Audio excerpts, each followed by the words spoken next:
Okay, we'll start. Okay, screen is visible. Yes, Okay. sir.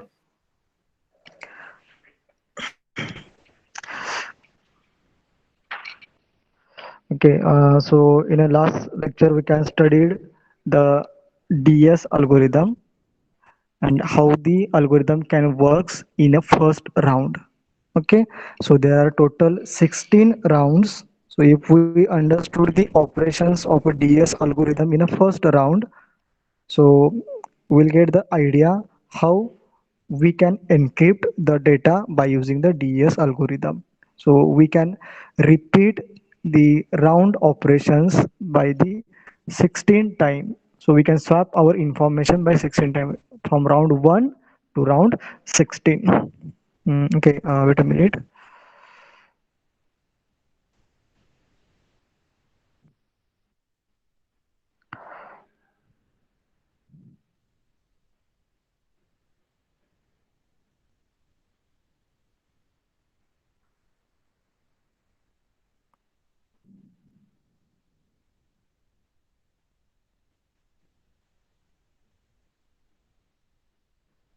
Okay.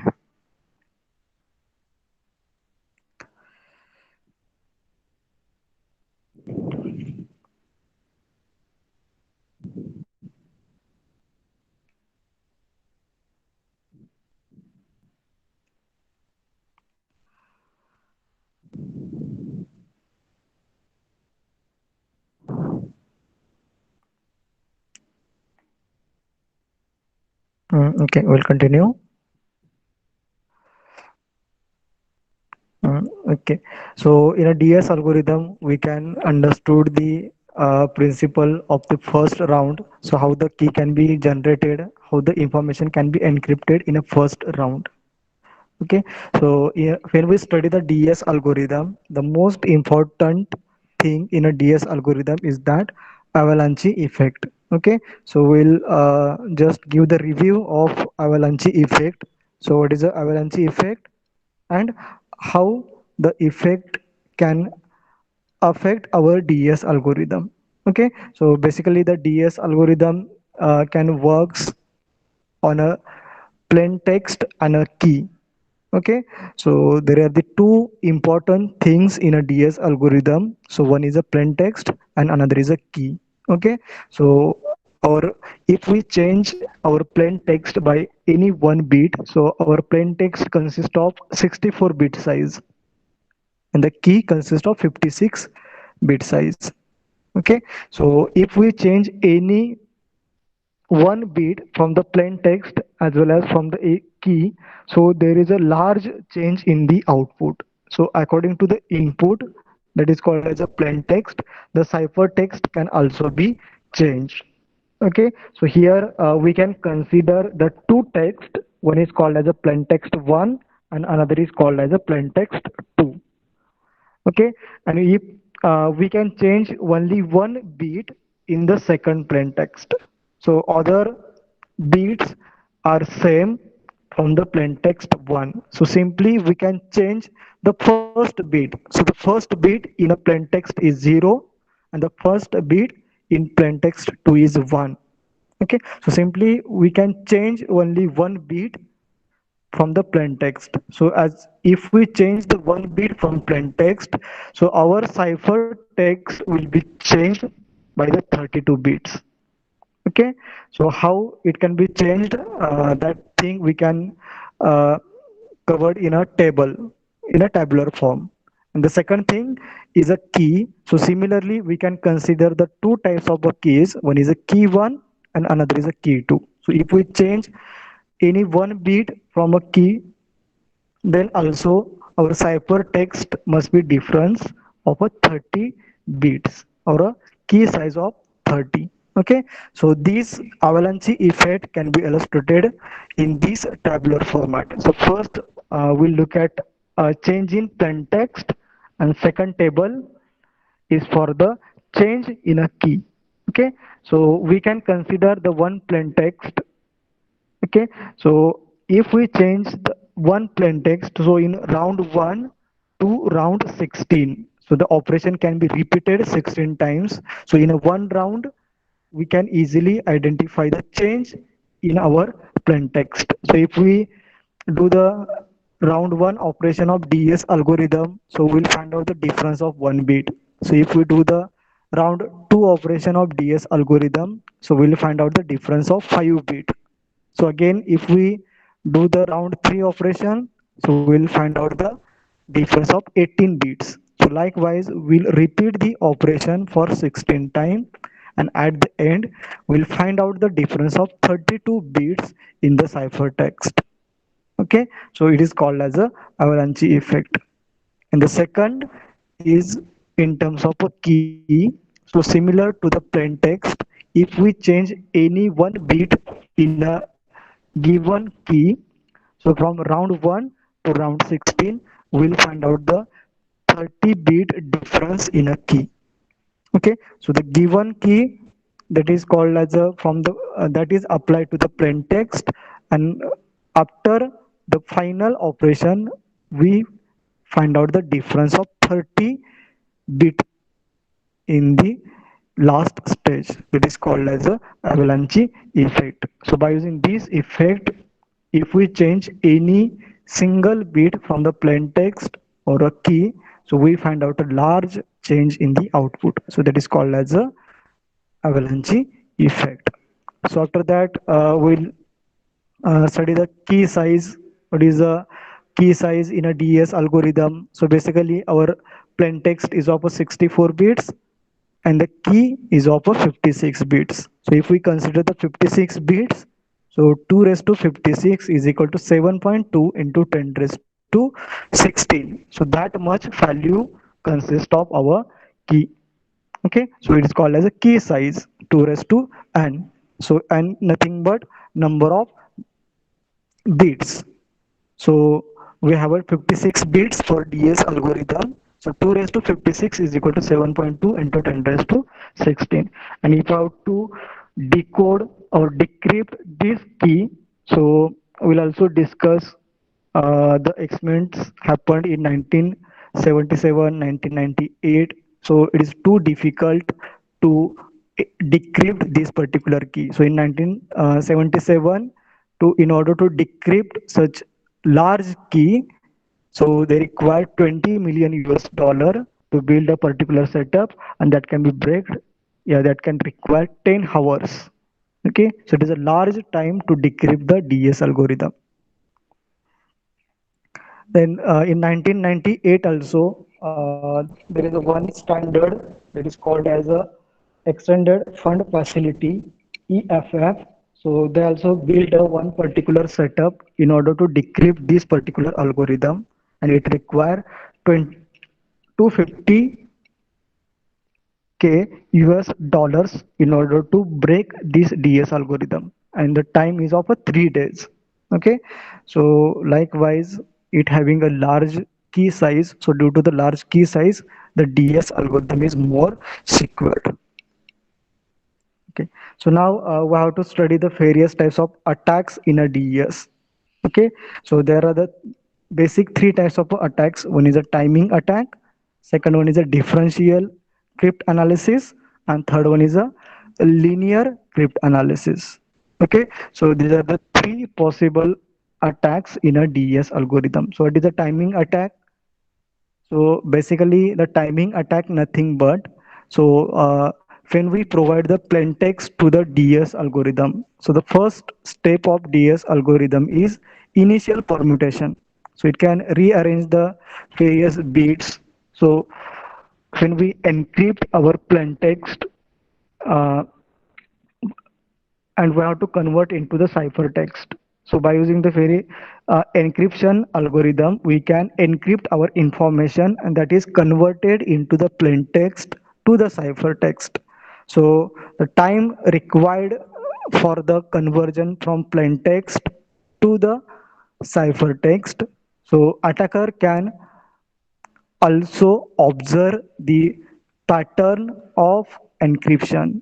so it can only observe. So it is called as a timing attack. So when we do the encryption, so for encryption it will take certain times.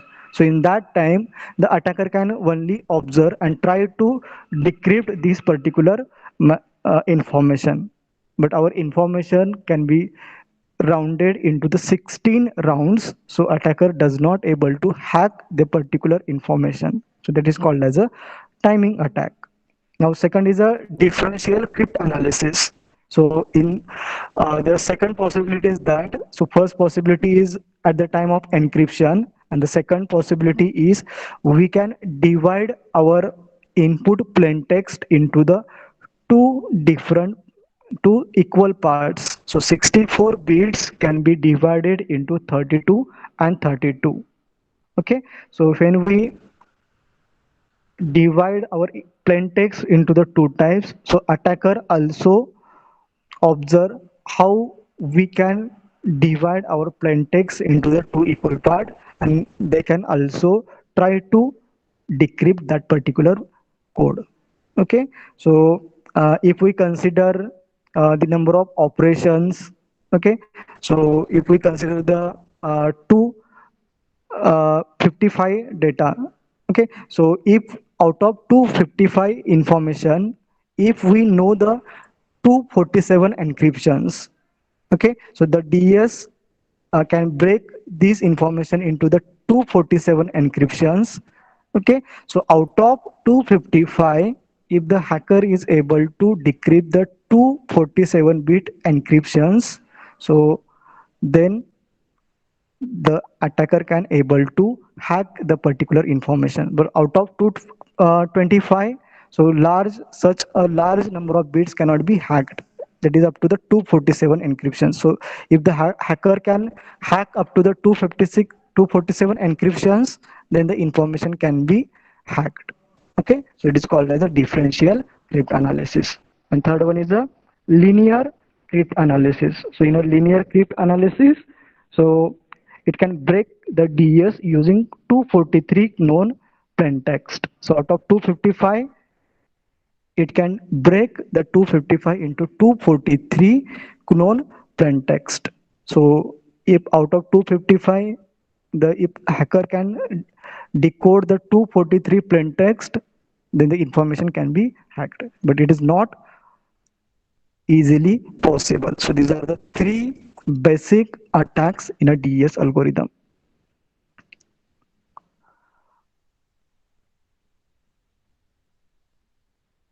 Okay, so next one is the strength of DES, that is called as a timing attack. So we also cover the first type of attack, that is called as a timing attack. So it is the actual implementation of a cipher. Okay, so when we do the encryption, when we convert the plain text into the ciphertext, so it also requires a certain time for encryption. Okay, so that's come under the timing attack. So timing attack can be possible only in the conversion time of a plain text to the ciphertext. So if the plain text is converted into the ciphertext, then it is not easy for the decryption. Okay, so before the conversion of plain text to the ciphertext, so attacker can try to understand how the bit can be generated, or how the bit can be split into the two equal parts, and based on the key they are able to try to understand the what kind of information is stored into that particular bits of that particular algorithm. So once the plain text is converted into the ciphertext, so it is not possible to hack that particular information. It is called as a timing attacks. Okay, so now the next algorithm is of a simplified DES algorithm.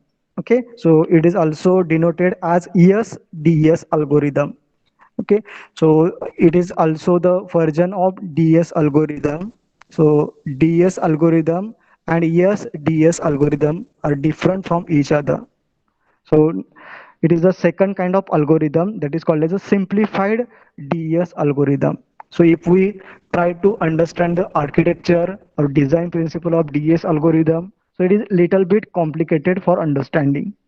So there is one more algorithm that is called as a simplified DES algorithm. Okay, so it is easy for our understanding purpose as compared to the DES algorithm. Okay, so these are the some specifications of simplified DES algorithm. So if we consider the plain text in a DES algorithm, so the plain text is of a 64 bits, right? But in a simplified DES, the plain text is of 8 bits. Okay, so it is a first basic difference between DES and simplified DES. So the simplified DES consists of the plain text having 8 bit size. So if our input is of 8 bit, so obviously our output, that is a cipher text, also of 8 bits. Okay, now third one is a key. So in a simplified DES algorithm, so it can be used 10 bits key. Okay, so in a DES algorithm, we can use 56 bit key, and in a simplified DES algorithm, we can use 10 bit size key. Next one is a rounds. Okay, so in a DES algorithm, we can use 16 rounds, but in a ES-DS algorithm, it can use 2 rounds. Okay, so the round keys generated using the permutations and left shifts.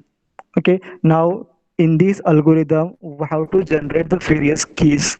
So we have 2 rounds, so we have to generate key 1 and key 2. So that two keys are generated by using the permutations and left shift operations. So, but in a DES algorithm, we have a 48-bit key, okay, and we can use only the initial permutation. So in a simplified DES, we also encrypt the information as well as decrypt the information. So for encryption, we can use initial permutation, round function, and swapping of a data. That is called as a switch health. So we have to divide the input information into the two parts. So for encryption, we can use initial permutation, round function, and switch health. And for decryption, along with this, we have to use uh, in a decryption, we have to use only the permutation and switch health. Okay, so these are the some specification of DS algorithm. So the DS algorithm having the plain text of 8 bit, also the cipher text of 8 bits, it having the key of a 10 bits, it can be used round 2. So there are only 2 round operations in a simplified DES algorithm. So now we'll move towards the structure of a ES-DS algorithm. Okay, so now we also study the DES algorithm. So it consists of the number of rounds. So maximum number of rounds are 16. So if we go through the ES-DS algorithm, so it having only the 2 rounds. So in a 2 rounds, we can encrypt as well as we can decrypt our information. So now how we can encrypt and how we can decrypt the information by using ES-DS algorithm. So that I have to understood here. So first we'll do the encryption. So for encryption, so now everyone listen carefully. So for encryption, so first thing is our plain text. So the plain text is of 8 bit. So we have to first do the initial permutation. So the first step in ES-DS algorithm is initial permutation. So simply in an initial permutation, we can reorder our input bits. Okay, so once we do the initial permutation, so we have to use the specific keys. So there are the two different procedures. So one is encryption and another is a key generation. So first we have to generate the key 1 for the function f, and then we have to swap the particular information for encryption. Now how to generate the key one? So there is a procedure to generate the key one. So first we have a 10-bit key. Okay, so based on this 10-bit key, so we have to perform the permutations, that is called as a p10. Okay, so it is a first step. After that we have to shift the data to its left side by 1 bit. Again we have to perform P8 operations, and then we have to perform the left shift operation by 2 bits. So we have to perform the left shift operation for 2 times. So in the first time we have to perform by 1 bit, and at the second time we have to perform the at the 2 bits. Okay, so in this way we can generate the key, and that is applied to the function. So once we apply the key to the particular function, then we can swap the particular data, and after that we can use the inverse initial permutation. Okay, so by using this procedure we can encrypt our plain text into the ciphertext. Okay, so again I'll revise the procedure. So first we have to do the encryption. So for encryption, first step is we have to perform the initial permutation. Okay, so after performing the initial permutation, so that information we have to apply to the round function ef. So along with this round function, so we have to generate the key. Now how to generate the key? So in order to generate the key, so we have to use the given key. So given key is of a 10 bit. So first we have to perform the P10 operation. Okay, so after performing the P10 operation, so we have to perform the left shift operation. So it is a first step. So in a first left shift operation we'll get the key 1, and in a second left shift operation we'll get the key 2. Okay, have you understood it? It is difficult to understand. Okay, we'll take example on this particular key generation. So at that time, the concept should be more clear, but only try to understood it how the key can be generated. So in order to generate the key one, so there are the two keys, key one and key two. So for key one, we have to perform the P10 and left shift one, and for key two, we have to perform P10, P8 and left shift operation by 2 times. Okay, so once we converted the plain text into the ciphertext, so again at the receiver side or at the decryption, so again we can convert the 8-bit ciphertext into the 8-bit plain text. Okay, so it is a simplified structure of DS algorithm. Okay, so now we'll understood how the key can be generated in the DS algorithm. So by using this example, uh, we'll get the idea how the key can be generated in a DS algorithm. So there are two types of functions. One is a P10 and another is a P8.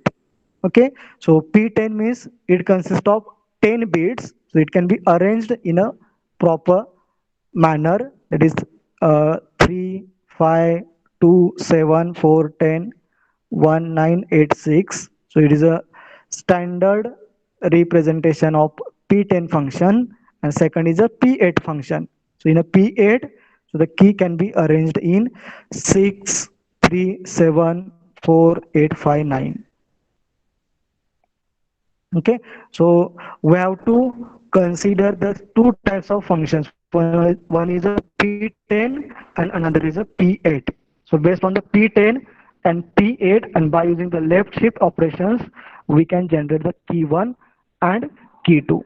Okay, so we'll take a one example based on this key generation. So everyone focus on your screen. So it is visible clearly. दिसतंय का व्यवस्थित? Yes, sir. Okay. Okay, wait a minute. Okay, so we'll understood the procedure of key generation. So everyone try to focus on your screen how we can generate the key.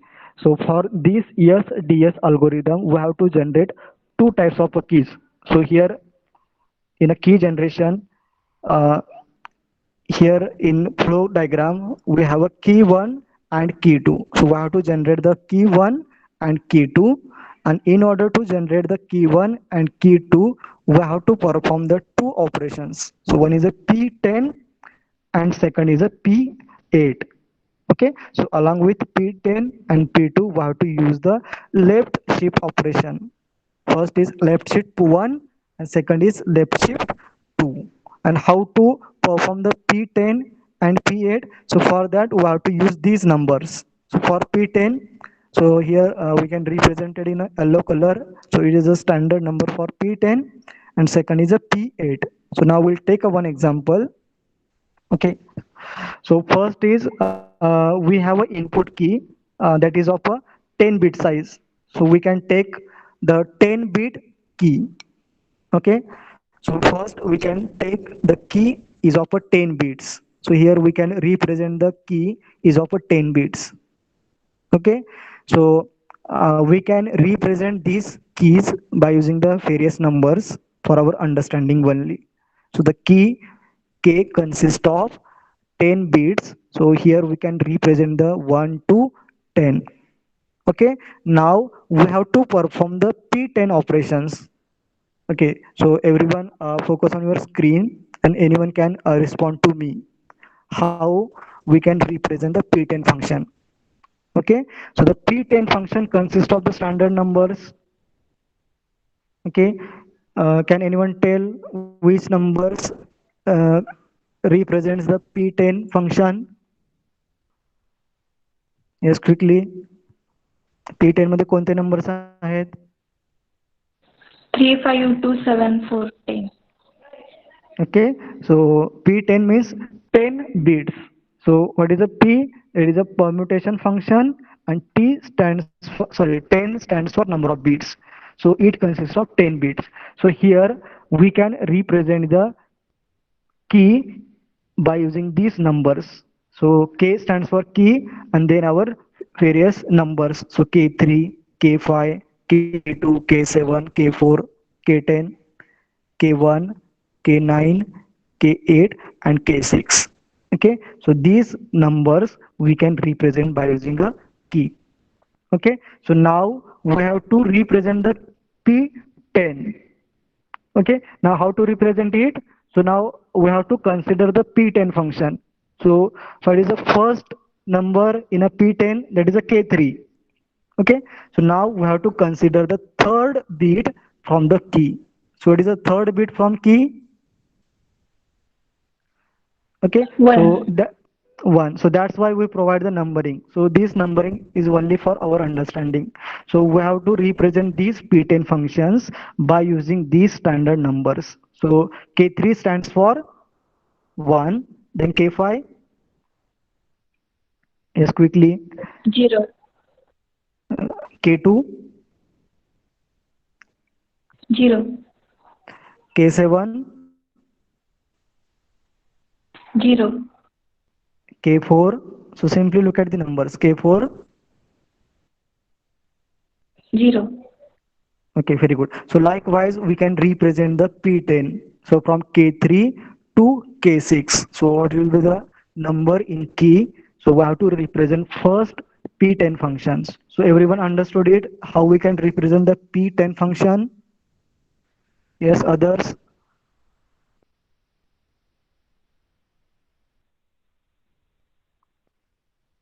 Yes or no?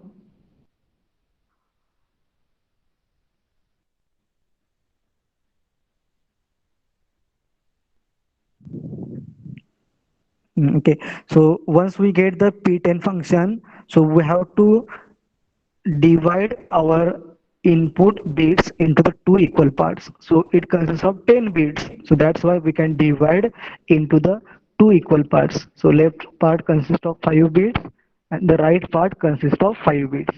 So after that, we have to perform the left shift operation first. So how to perform the left shift operation first? So we have to simply split our bits by one position to its left side.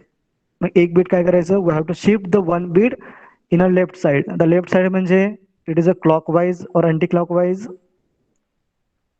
Yes.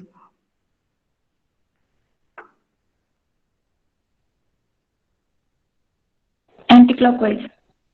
Very good. So first we have to consider the first 5 bit. Now we have to consider these bit individually. First we have to perform the left shift operation on a first 5 bit, and second group is of a second 5 bit at the right side. So if we shift the first 5 bit by left side at one position, मतलब एका position shift करा, so we'll get the answer. So the one is shifted by anti-clockwise. Again 0 is at a first position, then third place मध्ये जो 0 आहे, so that would be at a second position. So the first position 1 goes to the last position. So have you understood it, how we can perform the left shift operation? So simply we can shift one bit to its left side. So have you understood it? Yes or no? Yes, sir. Yes, sir. Okay, now same thing we have to perform for second 5 bit, that is at right side. So can anyone tell how we can perform the left shift operation by one bit?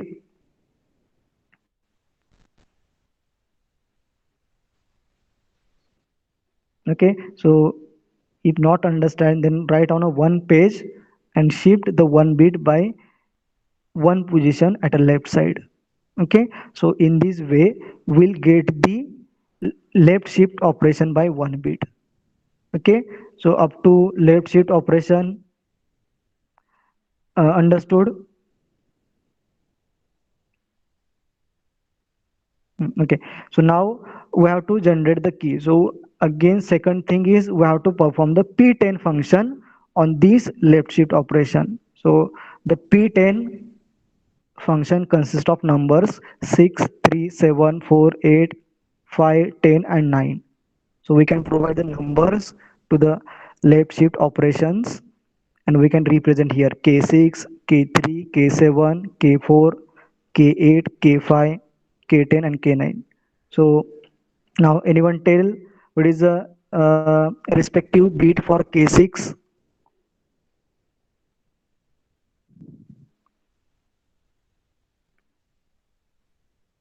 Yes. 0. For K6, so from where you represent, now we have to perform the P8 function on left shift 1 operation. So after performing the left shift operation, we got the 10 bits, right? So on left shift first operation, we have to perform the P8 function. So for left shift also we can represent the numbers from 1 to 10, right? So on left shift 1 operation, we have to perform the P8. Now tell me what is the respective number for K6? 1. Very good. So we have to perform on a LS1, not on a original key. Then what should be the K3?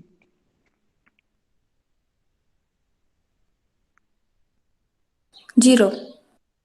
K7? 1. Very good. K4?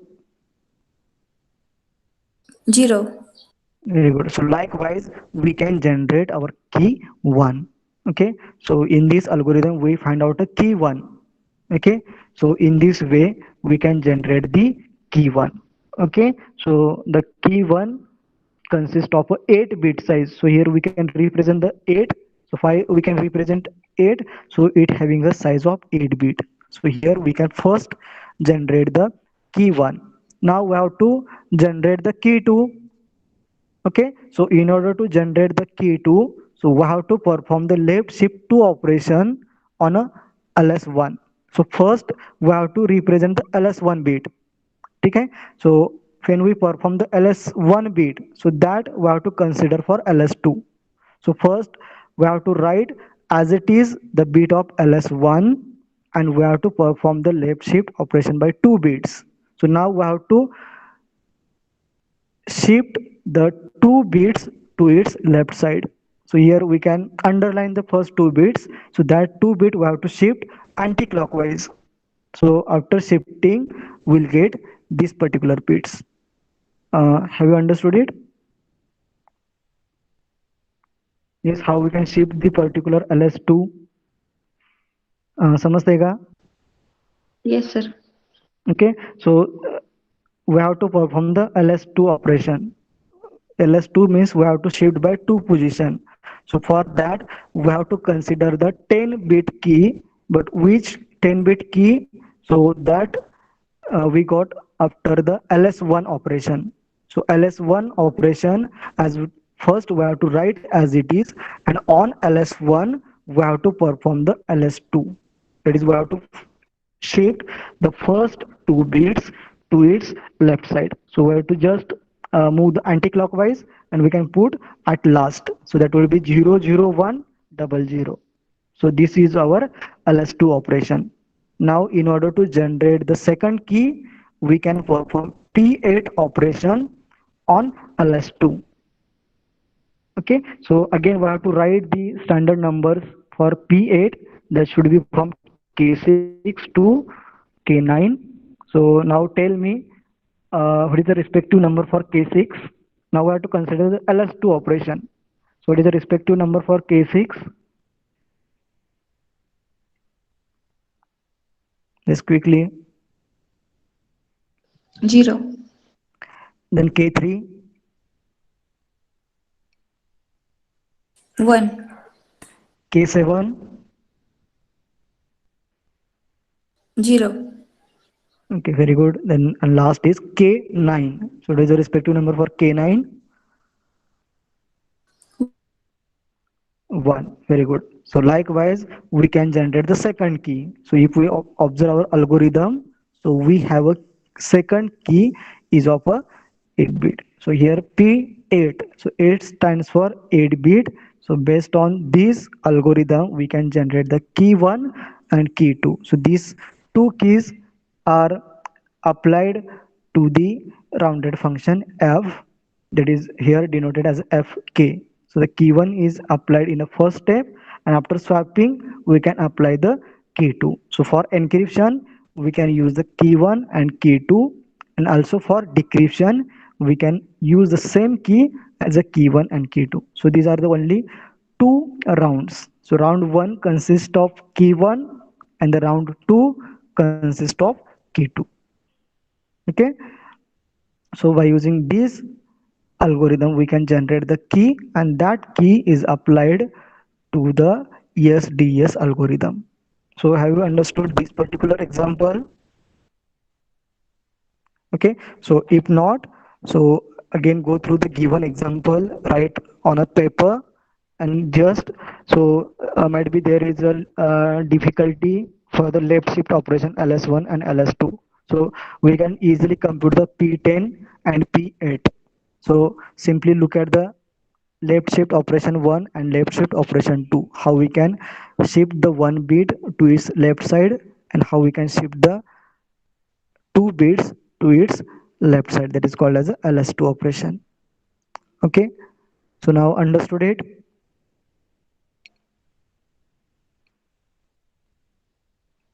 Yes or no?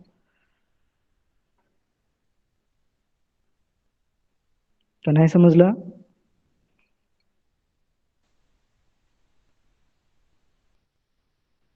Yes. Okay, so with this example, we'll stop here. So in this way, we can generate the key for ESDS algorithm. So ESDS algorithm consists of the two steps, that is called as a round 1 and round 2. So for round 1, we can generate the key as a K1, and for round 2, we can generate the key as a K2. And so it is a procedure to generate the key 1 and key 2. Okay, so in next lecture we'll go with the encryption details of a ESDS algorithm. So in that, we have to study how the information is encrypted and how the ES boxes can be used for encryption in a ES-DS algorithm. Okay, so today we'll stop here. Okay, wait a minute.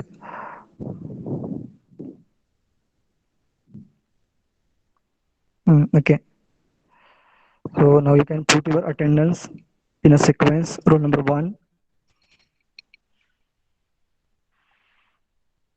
roll number one, put your number. Two, roll number one is absent.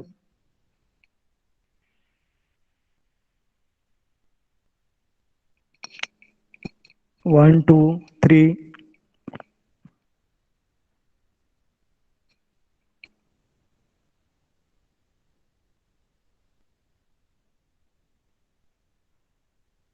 4, 5,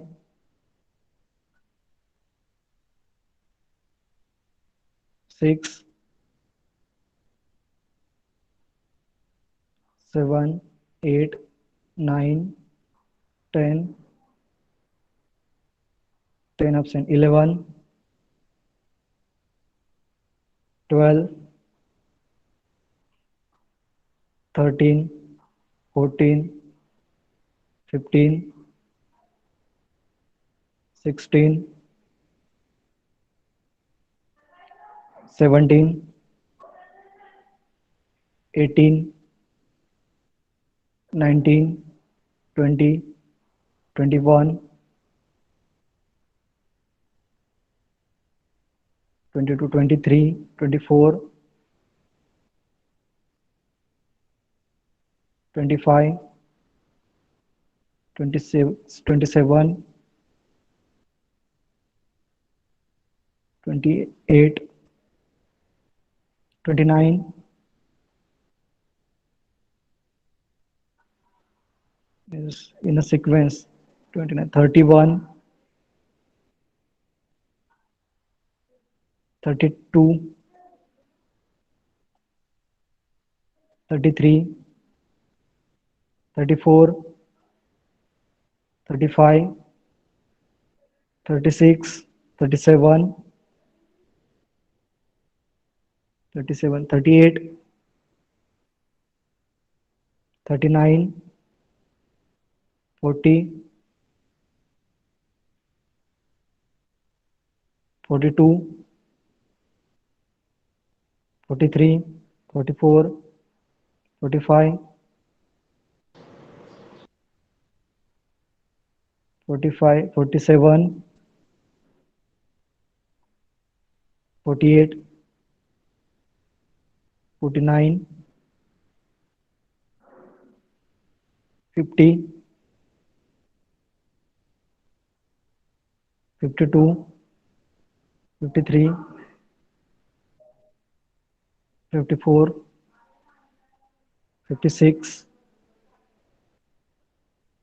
57, 58,